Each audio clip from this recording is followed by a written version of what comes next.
Hello, everyone. Welcome back.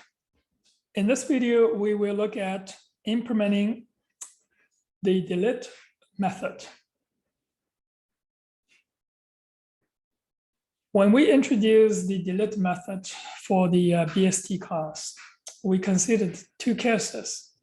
So first, you're going to locate the node and containing the element to be deleted.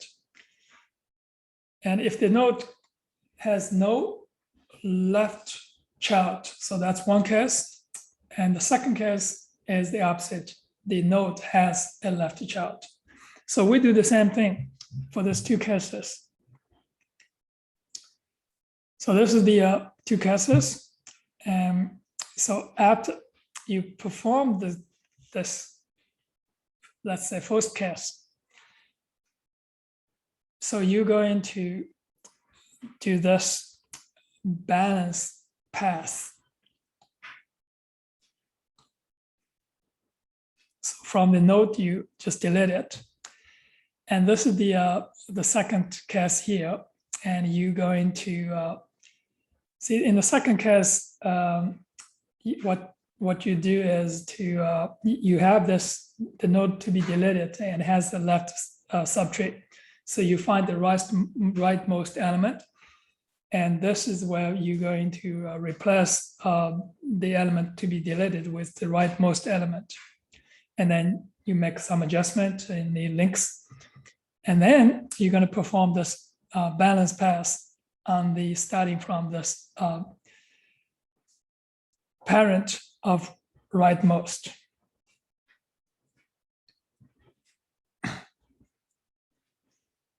So here is the code for the delete method. So look at the delete method here.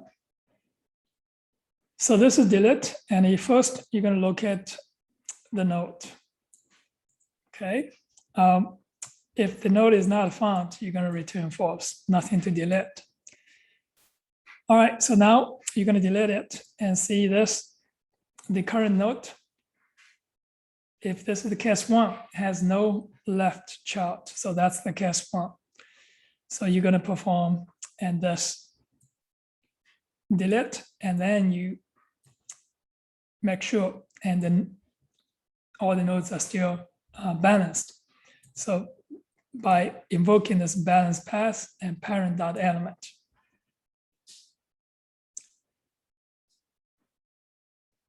And this is the case two. So we're going to find the rightmost node in the left subtree and replace it and replace the current node element with the rightmost one.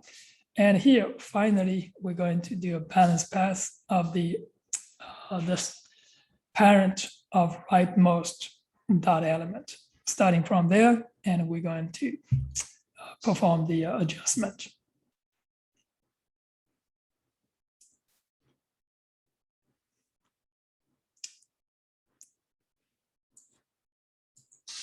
That is all for this section on implementing the delete method. See you on the next video.